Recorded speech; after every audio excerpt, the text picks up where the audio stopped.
Are we ready to begin? Okay. Do this. Yeah, let's dive right in. All right. I just have to say that I'm very thankful and that Yasudeva has given us his time.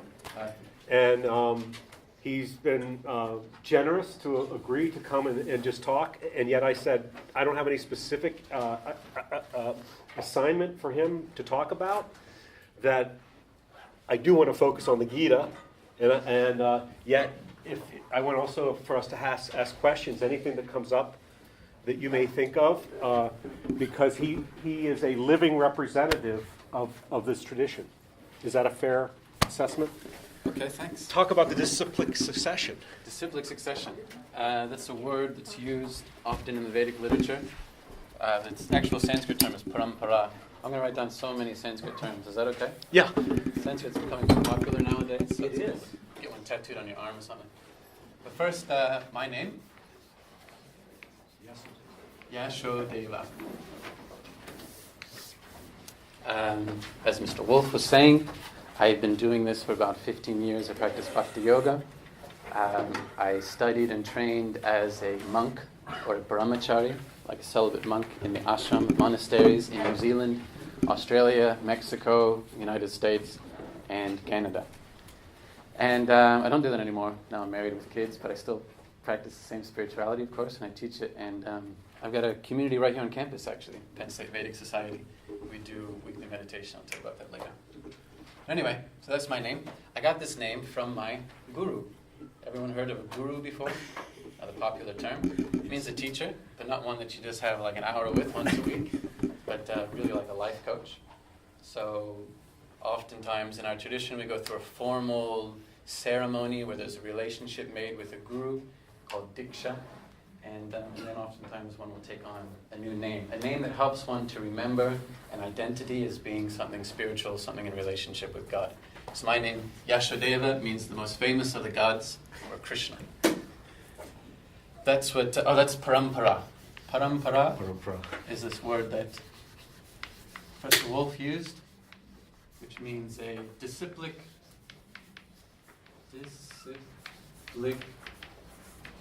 succession.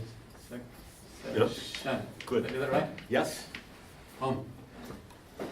The idea being here that transcendental knowledge is not actually academic. I'm sorry.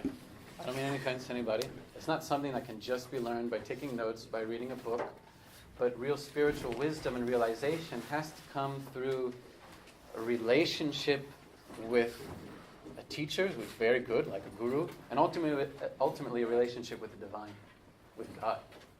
It's not just like memorizing facts and figures that's going to make it happen. And so in order to get something, you got to get it from somebody who's got it. And someone who's got it should have gotten it from somebody who's got it. That idea is called parampara. That a legitimate guru or a genuine teacher who can really open one's eyes to transcendental knowledge has to have learned from a guru his or herself. It's not just that anybody can be like, hey, the guru business looks good. You get free airfare, travel around the world, people worship you.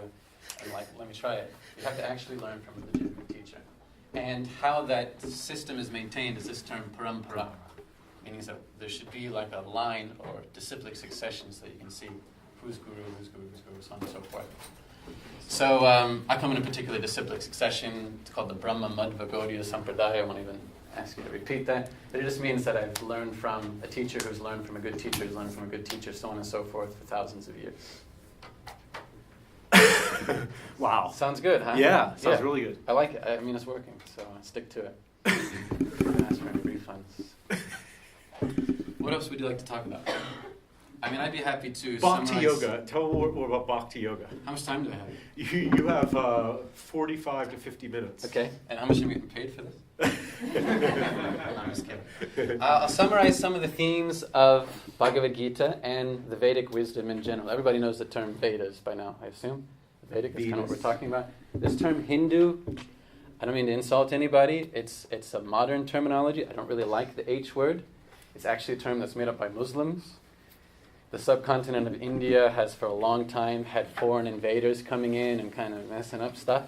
And at one point there were some Muslim I shouldn't say invaders, sorry. There were some Muslim visitors who came from the northeast, and they crossed a particular river, Sindhu, and it looked upon the Indus Valley. Yes. And they didn't really pronounce the S sound very well. They changed it to Indus, and they called everybody in that area the Hindus, because they were from this Indus Valley region. It later became India, of course, is where all that etymology comes from. But it's not a term that you find in any of the Sanskrit literature, so personally, I don't really like it. What we actually do is the Vedas, of course, refers to the Sanskrit literature. And within the Vedas, there's some basic themes about understanding the self and understanding God. And it's all summarized really nicely in Bhagavad Gita. That's why Bhagavad Gita is the most popular text, because all of the Vedic texts, I mean, if you printed them, it would fill this room. And there's just so much to it. Actually, Bhagavad Gita itself, as we were discussing on the way here, is just one tiny, tiny chapter of a much larger text called the Mahabharata, which is something like 10 times the size of the Iliad and the Odyssey combined, one of the largest pieces of literature ever. Mm-hmm. So, I mean, that's just one book among many, many others. But within all of them, there's a couple of key themes that which are repeated, because the whole point of the Vedas is ultimately self-realization, God realization. It repeats these themes, these terms in different ways through stories, like in the Puranas. Puranas often present these things in the form of stories. In philosophy, like in the Upanishads. Bhagavad Gita is considered one of the Upanishads. And in the original 4 Vedas. So some of those themes I'm going to put out here. Feel free to ask questions at any time. First one, and most important, is called Bhagavan, or God. Bhagavan specifically means one who possesses all opulences. Bhaga in Sanskrit means opulences. There's 6 things that we find most attractive when a person possesses them. Wealth, beauty, knowledge, fame, power, and detachment from all of it. When a person has all of that stuff, we find it very attractive. We notice a lot of people nowadays that have wealth, beauty, fame, and all that sort of stuff, but they're not detached from it. They're very much attached to it. And that's why we look at them and think, this isn't going to work out so well. But the supreme person, the absolute truth, or God, must possess all opulences in full. That's what the word Bhagavan means. Make sense so far? Another term that repeats throughout the Vedas is this word here, Jiva. Jiva means an individual soul, an individual entity. A living entity is Jiva. The Sanskrit word actually means like life. Or living spirit. Living spirit, yeah. I mean, all the different traditions of the world are going to refer to it the same way, but we get the same idea generally when we talk about an individual soul. You, me, Dr. Wolf, everybody. And here's a word maybe you'll know. It's an important one. Prakriti. There's an R there. Prakriti. Anyone heard that word before? Sorry if I go fast with the Sanskrit. I mean, I study Sanskrit. I like it. It's a really great language for talking about metaphysical stuff. You know, they say French is the language of love. German is the language of engineering. And English is the language of business. Sanskrit really is the best for this sort of stuff. So Prakriti means a material energy. Let me write this down for you. Matter. As we know it. Page 475. There's a description. Matter as we know it. As we know it. Yeah, I mean, who really knows what it is? But anyway, that's another class. Okay, so these are some of the 3 main themes. This is all in Bhagavad Gita, of course. This is interesting. How the jiva relates to Prakriti. How an individual soul and identity interacts with matter or material energy is called, who wants to guess? It's a popular word. Starts with a K. Karma. Thank you very much. Karma. That's where it comes from. Yeah. Okay, there. Karma. How a jiva interacts with Prakriti or with matter. That's called karma. Karma is not some mystical, metaphysical thing. It is just action and reaction. But unlike Newton's law, which was very much dealing with things outside of a human body, karma also takes into account a consciousness with which an action is performed, which we're finding out more and more, has an effect on the reaction. So how we think about something, when we're doing something, that is karma. It goes both ways. A jiva acts in a particular way in relation to the material energy. There's karmic reaction. But also an individual is controlled by matter. We feel ourselves under the influence of material energy, right? We feel ourselves controlled by hunger, by thirst, by the dualities of heat and cold, by desire, by anger, by happiness, by love and passion. We feel these things are like ropes which bind us and force us to act in certain ways. Yeah. Anyone ever felt like that? Or was it just me? Okay. Most of us have felt that at some point. And so that's how Prakriti acts upon the jiva as well. That is also karma. When we're sort of compelled to act in a particular way. Arjuna brings this up in Bhagavad Gita, by the way. He asks Krishna, what is it that forces one to act in a way which is even against their own self-interest, even when they know it's against their self-interest? Why would somebody do something so stupid? He says this in chapter 3. Why would we act in a way which is against their own self-interest, even if we know it? This is karma. We're sort of bound up by contact with matter, according to the Vedic perspective. You become addicted to it. You become controlled by it. It's the essence of addiction. Yeah. In short. Addiction, of course. So, jiva, prakriti, karma in the middle. Here's some stuff you might not have heard. How Bhagavan relates to prakriti. This is called, in the Sanskrit, kala. Kala means time. I'm going to blow your minds a little bit here. The conception of time in the Vedas is not quite like what we use in modern parlance. We measure time, based on like rotation of the earth around the sun. We generally speak of time as a measurement of a certain amount of activity, right? You can measure, as I said, astrological rotations. You can measure, what do they do with atomic clocks? Spin of electrons and whatnot. Yeah. And a certain number of instances happening within a certain period. We call that time. That's how we kind of get our grasp on it. But what the Vedas present is pretty much the same thing. That's how Bhagavan interacts with Prakriti. That's how God controls matter, by forcing activity, by compelling all of matter, which is otherwise inert, being unconscious, forces it to act. Matter doesn't have consciousness, it doesn't have will, it doesn't have desire, it's very different from us. But there's still a certain forced activity inspired or directed by God, Bhagavan. That's how Bhagavan relates to Prakriti. This is a theme that's in the Vedas.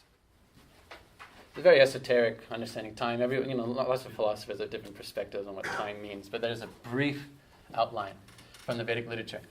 And then what we should find most interesting is how Bhagavan and Jiva relates. How do I, an individual, relate to the absolute truth, relate to God, relate to some spiritual whatever? I assume you have some sort of belief that there's a spiritual whatever, otherwise you might not have taken this class.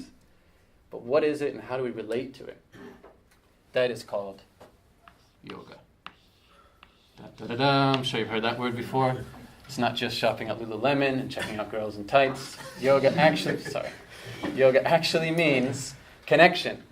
It's the same root from which we get the English word yoke, like you yoke a bull to a plow, which I do actually do in my day job, believe it or not. When there's a connection between the bull and the plow via the yoke, then there's utility. The relationship creates utility. That is, field can be plowed, food can be grown, everyone's happy. Yoga is the relationship which creates the utility. The utility is ultimately satisfaction and happiness, which we're all looking for. These are 6 main themes in the Vedic wisdom. Any questions so far? Pretty clear, huh? Yes, sir? What does jiva mean? Jiva, again, that means like a living entity, an individual, a soul, something like that. An individual person. You and me. Not just you and me, but even whatever insects are imperceptibly living in this room, even the trees, even the birds, all living conscious things. Yeah, I was going to ask that. Okay. There's a... Stuff like that, include that as well.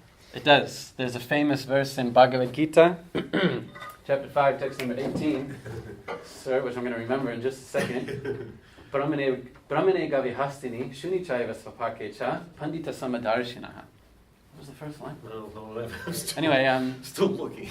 where Krishna is telling his friend Arjuna that a pandita, someone who's really intelligent, who knows things as they are, can see that within the scholar, within the, impoverished person, within an elephant, within the dog, within the trees, there's the same spiritual essence, the same spark of consciousness, the same quality of life is there, but manifesting in different bodies. Is this the humble sage? Yes.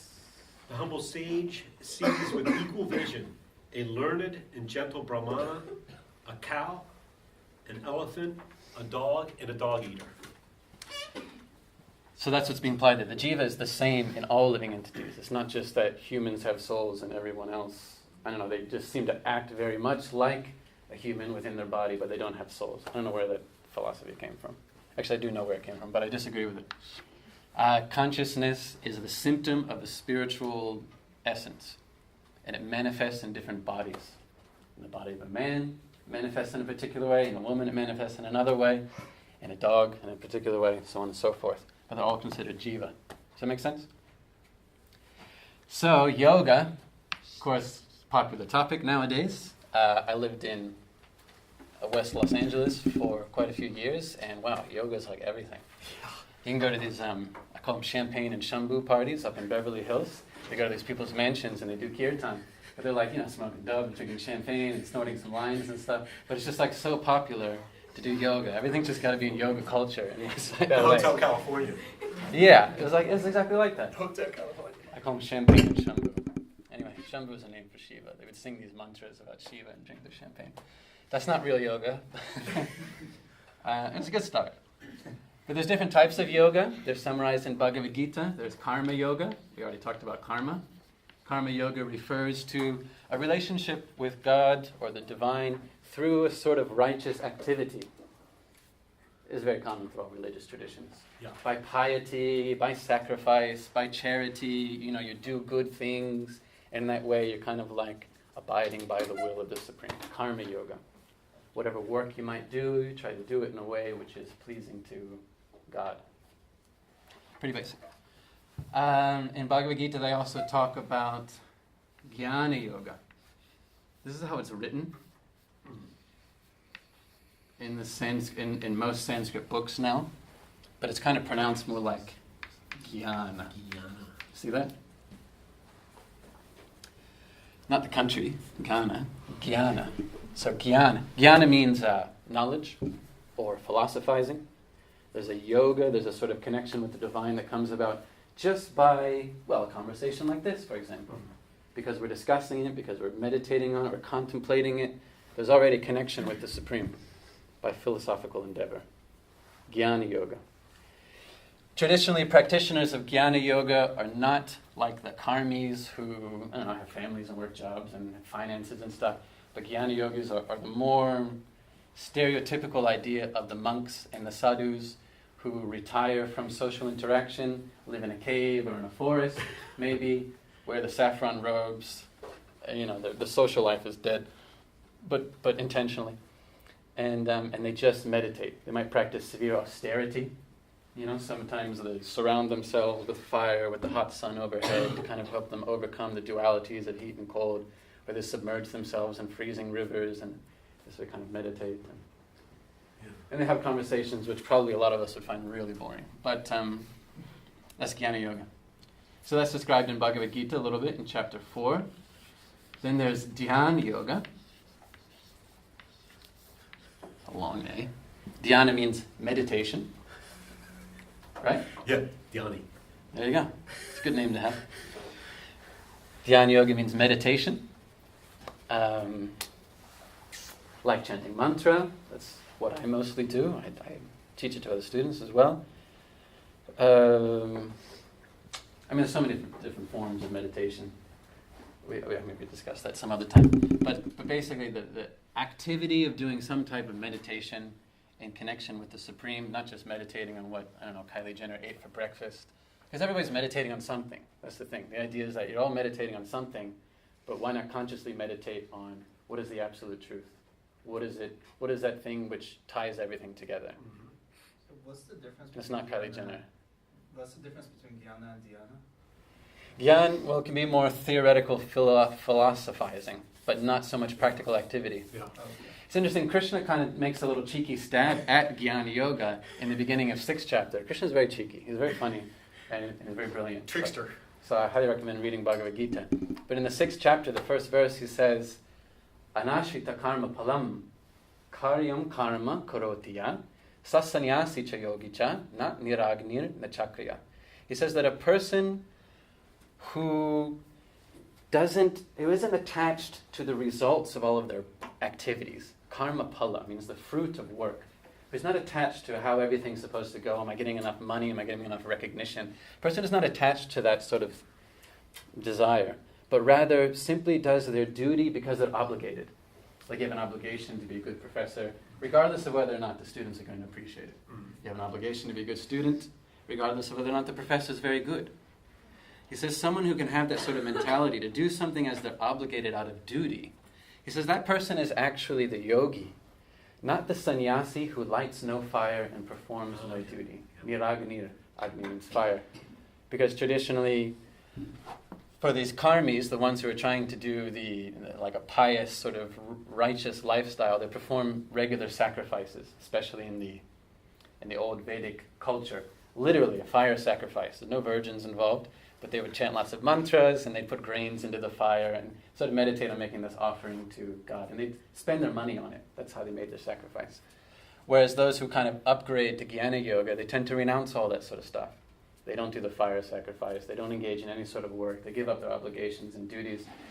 But Krishna is saying in this beginning of the 6th chapter, actually, that's not as good as someone who, in the right state of consciousness, can do the work that they're meant to be doing, act in their social obligation, but without attachment to what the result will be.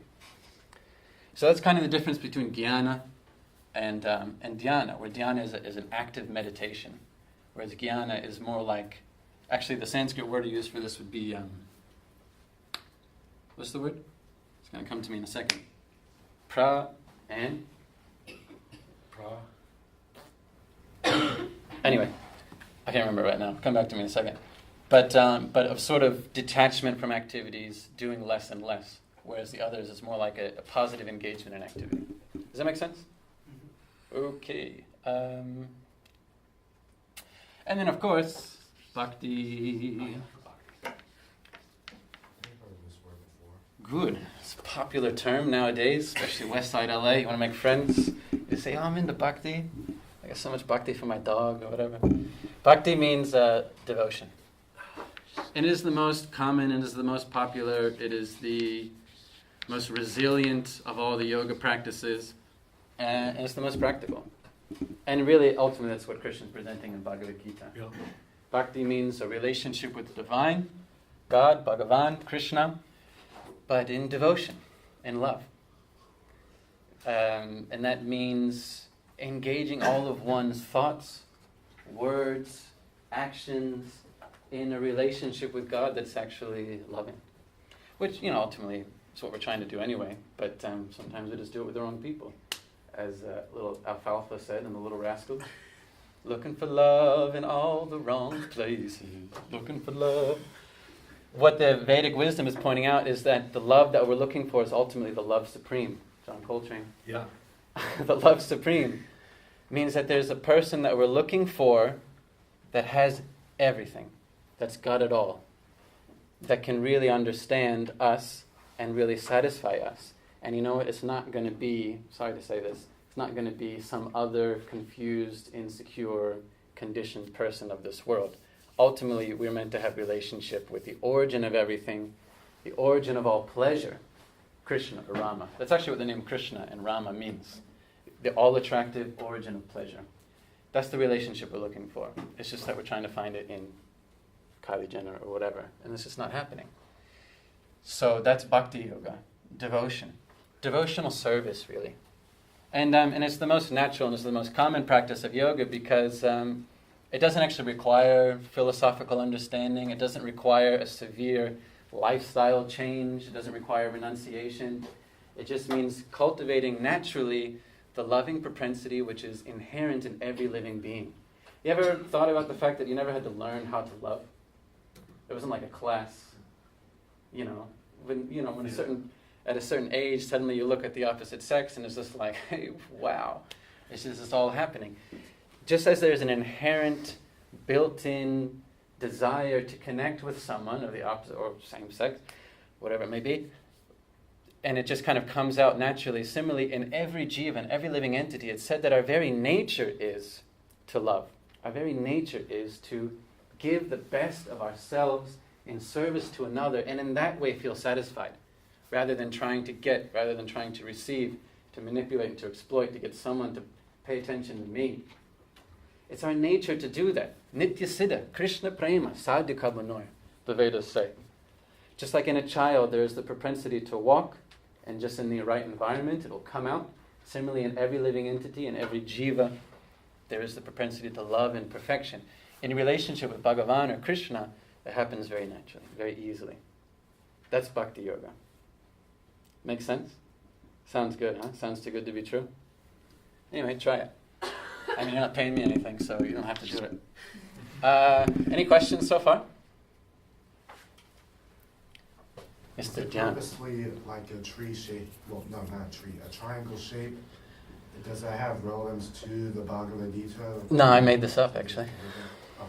Just trying to make it a bit easier to see the connections. A pedagogical tool. Yeah. Yeah. Copyrighted. National 2018.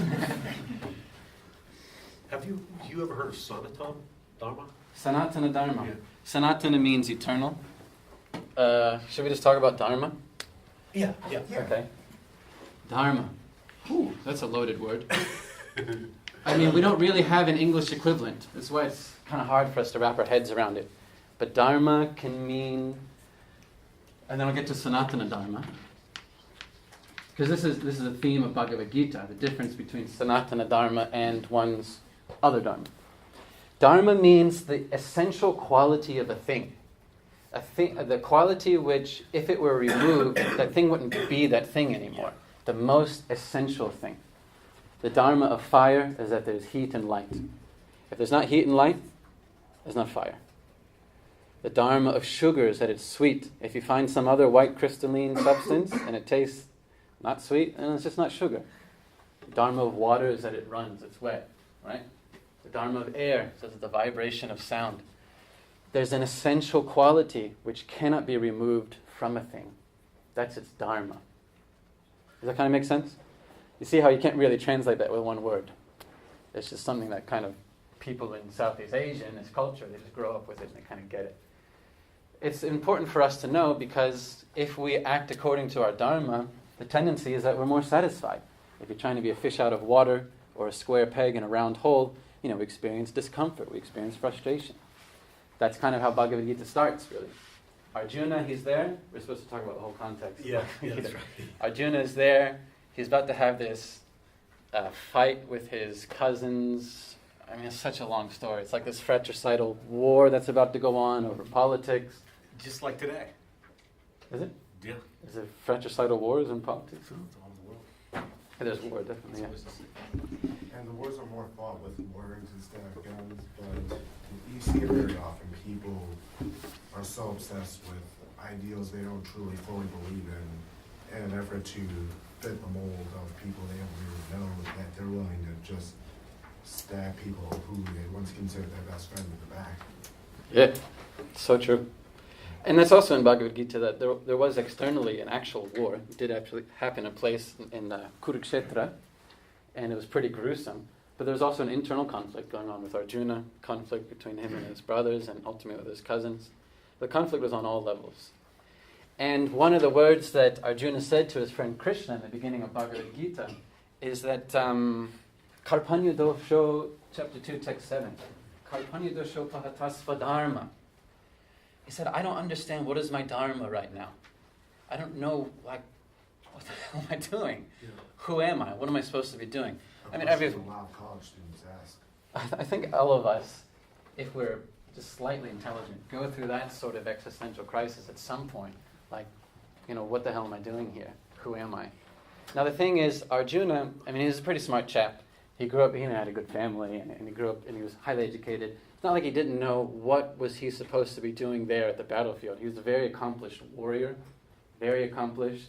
I mean, he was expert. I mean, he was the guy who's going to win the war. He's just one of those sort of types. It's not like he didn't know how to shoot his arrows or like how to ride in the chariot and how to go kill this other guy. Yeah. He said, Karpanido Shopahatra Svadharma. Svadharma starts to indicate, I don't understand like who I am at the deepest level. This situation that I'm in right now is so bewildering to me that it makes me question who I am. Who I am is Sanatana Dharma. Sanatan means eternal or lasting. As opposed to his dharma as a kshatriya or a warrior, which he understood very well. There's the enemy, you go cut off his head, you kill him. But he's saying, I don't understand, what is my sanatana dharma? Who am I even beyond this body? Now, this is a very recurring theme in all the Vedic wisdom, especially in Bhagavad Gita, that the self is not the body. We have this body, I've had this body for 32 years now, and still working all right. It's a late model. But the self is not this body. Krishna says in chapter 2, text number 13 of Bhagavad Gita, it's actually like the first thing that Krishna starts saying to Arjuna to kind of snap him out of his a really bad day. He says, Dehinosmin yatha dehe komaram yovanam jara tha dehantara praptir dhiras tatra namoyati. Asmin dehe, he says the self is within the body. The self is the soul or the jiva, and the body is like a vehicle that one rides around upon. Actually, Krishna uses an analogy later in Bhagavad Gita. He says that the self is like the passenger, the real self, is a passenger in a vehicle. Of course, in those times, a vehicle meant a chariot drawn by horses. Yeah. If you live anywhere outside of State College, of course, to see the Amish, you can see still chariots and horses. They go right past my front door several times a day, and even late at night. I don't know what these Amish kids are doing at 2 a.m. in the morning. One of these days, I'm going to stick my head out the window and say, where the hell are you going? It's 2 a.m. Waking up my baby. Anyway, a passenger, picture this, a passenger riding in a chariot. This is the analogy that Krishna gives. He says that the soul is like a passenger in this vehicle of the body. The body is like the chariot. He says the driver of the chariot is the intelligence. We have an intelligence. It's an energy. It's separate from the body. It's separate from the mind even. A little bit of Cartesian duality there. And he says the driver of the chariot is the intelligence. And the reins, those are the rope which connects to the horse. He says the rein is the mind. It's meant to control the direction of where we're going. But the intelligence should decide, we're going here, we're going there. And he says that the horses are like the 5 senses. Imagine a chariot driven by 5 horses. Eyes, ears, our tactile sense, our olfactory sense, and our tongue sense. Probably more technical word for that I can't think of right now. Taste, thanks. Yeah. Anyway, hey, that's a good picture of it. Yeah. So he says the self is actually the passenger in the vehicle of the body. The self is the passenger in the vehicle of the body. He says that just as, in chapter 2, text 13, just as a person changes in this lifetime from a little boy to a young man to an older man, and then this body ends, but within those changes of body, the self stays the same. He says, so similarly, at the end of this lifetime, Dehantra, the self enters into another body. Probably heard of this idea before. It's called reincarnation. He's really making the first point in Bhagavad Gita is to consider the identity is not synonymous with this physical body that we have. It's a vehicle. The soul is something else. And for a couple of odd reasons, we can be obliged to be in a body for many, many lifetimes. May I ask,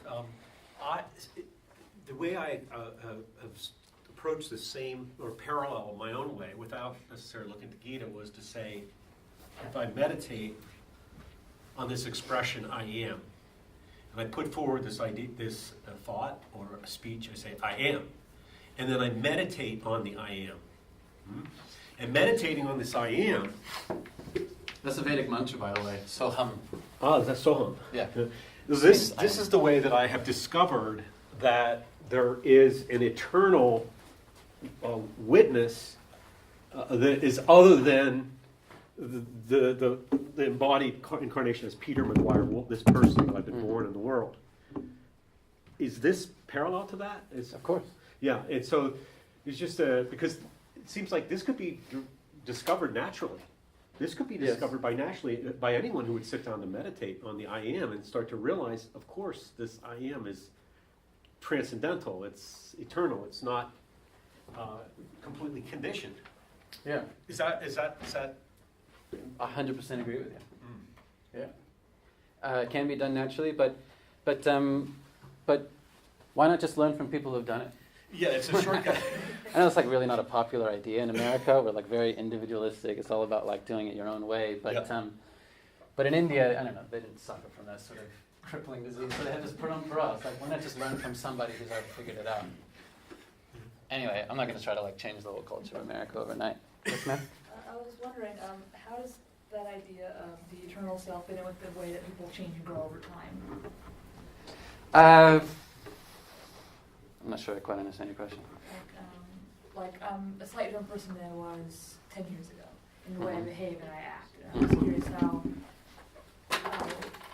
you see that connecting with an eternal source of the self. Well, I think to understand that, first we have to see what part of the self isn't really us. Generally in yoga that's called Sankhya. I'm just going to be writing all over the place. Sankhya is a type of yoga which means analysis. Like what we generally know as modern science, we tend to dissect things and analyze individual parts to kind of understand the whole.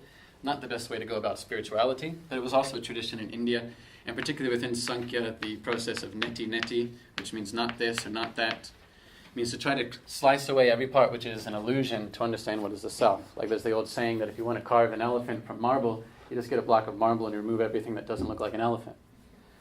I don't know how well it really works. But if we want to know like what is the real self, first we have to start putting away the illusion. And in the arena of yoga, in the arena of connection with the divine, the aspects of the self, real self, really manifest. That's something I can't really prove to you by writing on a chalkboard. It's something you have to try by practicing yoga. Yeah. And you can see, what is your name, by the way? Galen. Galen. That maybe this Galen that I thought I was is not entirely true. And you see what isn't true by realizing what is true. You can give up attachment to an illusion by grabbing hold of reality. Krishna says this at the end of chapter 2 of Bhagavad Gita. Param drishva nivartate. When you have something better, you naturally give up something lower. Yeah. But that sort of realization only comes from practice. I can't just like write some Sanskrit terms to give you that. Otherwise, I'd make a ton of money. I want to get back to Sanatana Dharma and finish this. So I was talking about the Dharma, the essential quality of a thing. And what Arjuna was saying is, Karpani doshopa tasva dharma. I'm having such an existential crisis. I don't know who I am, even beyond just this body. Because he knows what he's supposed to do with his body. He wasn't confused about his duty on that day, on that battlefield. He just killed the other, beat the other guys. But he said, I don't know who I am, beyond just this body. What is my essential dharma, my essential quality? That is Sanatana Dharma. So then there's this dialect in Bhagavad Gita about the difference between one's duties in this world as a man or as a woman, and one's duty or one's nature as a spiritual entity, ultimately a part and parcel of the Supreme Absolute Truth and all-pervasive spiritual reality. Can that be synonymous? This is what makes Bhagavad Gita really unique as an Upanishad and as a spiritual literature, is that it's talking about how to make that synonymous. Because generally we have an idea that spirituality means everything I've got now, chuck it in the bin, and it's like it's got to be something else. It's got to be something totally different. It means renunciation. You go off into the forest and just live amongst the sages and just meditate all day. Maybe become some sort of monk, like I did for a few years. We have this idea that spirituality has to be something totally separate from what I do with the rest of my life. You go to church once a week, or once a year, or whatever it might be, but never. We think that there's the spiritual aspect of life is here, and then the material stuff is there. But what Krishna is presenting in Bhagavad Gita is the working man's yoga. I coined that phrase. You can use that if you like. It. The working man's yoga. Wow, that's great. Working man's yoga. Copyright, yeah, should do 2018. The working man's yoga. How it is that one can have this transcendental spiritual state of consciousness in yoga even while doing whatever it is that you naturally do, whatever it is that is your duty as a student or as a man or as a woman or as a partner in a relationship or as an employee in a particular occupation, or in Arjuna's case, as a soldier on a battlefield who's literally there to kill people. Krishna's telling him that can be synonymous. You can do whatever it is that you do in your work or your occupation or whatever, but in a relationship with the divine, in a consciousness of making an offering to the divine, offering to Bhagavan, Krishna. That's yoga. So we're not meant to just pretend that I don't have this body, pretend that I'm not a man or a woman, and I don't know, just drift off into the clouds or just lose your mind, but rather to use everything that one already has, everything that one already is, but in the pursuit of transcendental realization of the relationship with Bhagavan. That's the yoga that's presented in Bhagavad Gita. So that at the beginning of Bhagavad Gita, Arjuna's there talking to Krishna, and he's saying, I don't want to do this, I don't want to fight, I'm having a really bad day. At the end of Bhagavad Gita, what was he doing? He was still doing the same thing. He was fighting, he was doing his duty as a warrior and as a politician. I mean, he's mostly a politician, he wasn't just out killing all day, every day. There's a pretty good reason why they were all there fighting. But he's doing the exact same thing, but in a different state of consciousness. That's the yoga that's presented in Bhagavad Gita. The same activity, but different consciousness. It's eminently practical. It strikes me, I think I've said this here, that this is the religion for the 21st century. This is the religion for the 21st century. Okay. Sure. Like each one of us here, I mean, I have to go through my dharma as teacher. I have to go through this class, and I have to do what I have to do. To some extent, I feel like I may do it better or worse, right? And sometimes I might feel like I'm not doing it well at all. But the days that I've done it best, or when I felt it was when I relinquished coming into the classroom through mental meditation, letting go of the fruit. That is, to acquiesce to the Lord is how I would put it, and just say, you take over the wheel, I let go of the wheel. And when I notice that when I can let go of that wheel, whatever behavior, whatever performances, it's just an amazing thing. They say, Pete, get out of your way. People say this to me all the time, Pete, you're your biggest obstacle. I am in my own way all the time. I just have to step aside, and then there is this complete, as you said, unfolding of absolute, perfect, divine interaction in this material world. Isn't that right? Yeah. Yeah. Oh, you're a real yogi. I like this guy. It's just, but this class has been very difficult. It's very difficult for me to verbalize because right now I'm going through all these, almost like I'm in an ocean of learning, and it's just too much to take in, and it's just I'm taking in way too much. But I do believe that someday I'll be able to calmly unpack it. Tell us about your work at the farm. Okay. So this is truly fascinating. How much more time do we have? fascinating than this, really? Well, it is because this is for real. This is the life that you're living. Yeah. Yeah, okay. I am part of a community-run dairy farm, believe it or not, in Port Royal. It's about an hour south of here. It's called Gita Nagari. It's centered around, a temple and a community that practice bhakti yoga, obviously. But we happen to run North America's only USDA-certified slaughter-free dairy operation. So obviously one of the yoga principles, there's so much we can say about yoga. There's the yama and the niyama, 6 do's and 6 don'ts. One of them, of course, ahimsa, means for the practice of yoga, it's advised that one should not cause undue violence to others. Naturally, we're vegetarian, but we really like milk. Of course, modern dairy industry exploits the cows, and I can tell you all about how that whole business works. But it's pretty brutal. It's pretty exploitative. Probably would have better just to kill them and not milk them first. That would have been more humane than what they do with dairy cows. So we don't get into that. We don't buy into that, literally. So we started our own business where it's an animal sanctuary, basically. We have a herd of 98 cows, and we milk 21 of them. And none of the cows are ever slaughtered. They're born there on the farm, and when the ladies no longer produce, the ladies stay with their calves and feed them until a particular weaning period, and when they dry up, so to speak, they're not producing milk anymore, they just retire into the fields and chew cud and stare into space and think about whatever cows think about. And they're just living a good life. And it's a really special place. I really love it, and you can all come and visit. Is it an open invitation? Yes, this Saturday, November 10th. we're doing a very special cultural celebration. It's called Govardhan Puja, commemorating one of Krishna's special leelas or fun things that he did in Vrindavan. Pastimes? Yeah, we literally make a hill out of sweets, homemade sweets and candies and cookies and all sorts of stuff. And then they do kirtan. Our main practice really in Bhakti Yoga is kirtan, or mantra meditation that goes along with music. I think maybe some of you have heard of it. Maybe some of you have been to our Vedic Society kirtan thing. You at least look familiar. Maybe I met you somewhere and told you about it. Anyway, you're all welcome to participate in that too. Didn't mean to put you on the spot, sorry. So we chant or sing mantra in a group. Maha mantra. There's the Maha Mantra. There's so many mantras. Mantra means like an intonated word or sound vibration. Generally, they're names of God, and they're sung in repetition with musical accompaniment in a group, like a chorus. And it's a very powerful meditation. It can be done for hours and hours. On November 17th, we're doing a 16-hour kirtan. Ooh, Can I'd you like to imagine do sitting that. there for 16 hours I'd like to try. just meditating?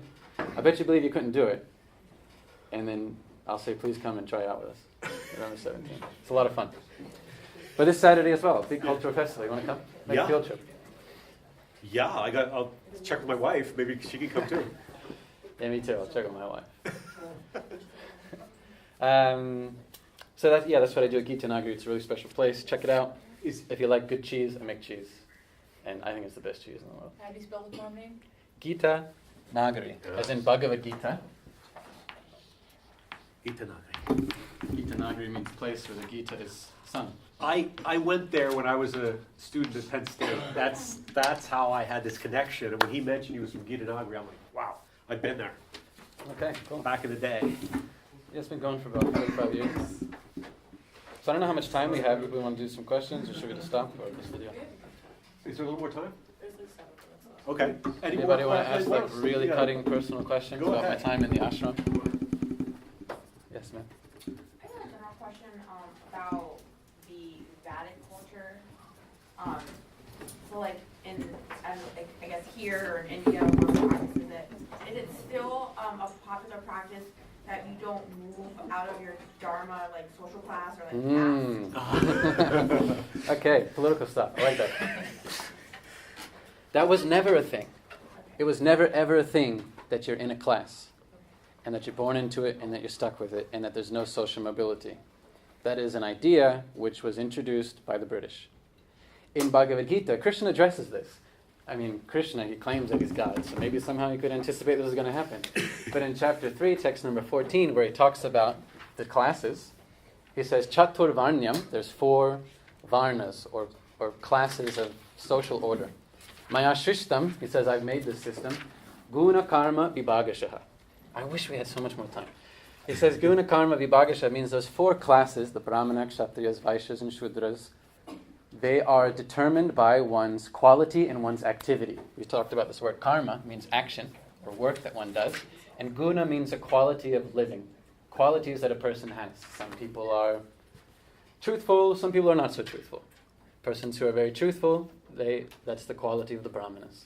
If someone is not truthful, then they're simply not a brahmana. Doesn't matter if they were born in a particular family. If they don't have the quality, they don't do the work, then they're just not in that varna. Yeah. Is it there? Is this? Oh, you don't have the Sanskrit in this one. No, I Go don't. straight to the Sanskrit. It says guna karma vibhagasha. If it were the case that one's social class is determined by birth, he would have used the Sanskrit word janma, which means birth. Very simple Sanskrit. But he says guna karma vibhagasha, which means those classes are delineated by one's work and one's activity. Case in point, we have Professor Wolf here. If he just decided not to come into class tomorrow and say, well, I'm just going to go, skateboard around town instead, then he's simply not the professor anymore. You just can't, claim to be the professor and not come in and do the work. Or It's that simple. or to be, for example, a professor or a poet, right? But who's not really, that's not their dharma. A poser, someone who poses. Posers, yeah. Those posers, of course. So that's why there's the guna. If the person doesn't have the qualities of a brahmana, meaning they're not truthful, they're not austere, they're not simple in their living, then they cannot claim that high status. But you can still if your family's more poor, you can work hard, get good jobs, be good people, and move socially up the ladder. That's still acceptable. Yeah, but you have to remember that in the Vedic culture, since you said Vedic culture, I'm not talking about modern India, but in the Vedic culture, it was a given that the purpose of life is self-realization, God-realization, not economic, advancement. We take it as a given now. The purpose of your life is, win more shit before you die. And just try to beat the next person. Yeah. And just show it off on whatever is the latest social media platform. We're talking about a culture where it was a given that the purpose of your life is God realization, self-realization. Yeah. So you have to also consider that social mobility wasn't as much of an issue as it is to us now. Yeah. Although it wasn't the case that you're born into a particular class and you have to stay there, still it just wasn't as much of an issue. Yeah. But in these things, nothing changes. I mean, it's still, right? It's still open to every living individual as a potential to become fully in tune in knowing God. Yeah. God realization, self-realization. Which is what Krishna again says in chapter 9. But our The culture Brahmanas can do it, the kings can do it, the men or the women can do it, the laborers can do it, everybody can do Our it. culture is a desert, and it offers so little of this, right? You realize how rare this is that we have Yashadeva standing here in a classroom at Penn State. Charge more. It's a very rare thing. Yeah. I was going to ask, Does that answer your question? It Melissa? does, thank you. Okay. you touched on reincarnation and the self moves to a different Mm. body. Is the self aware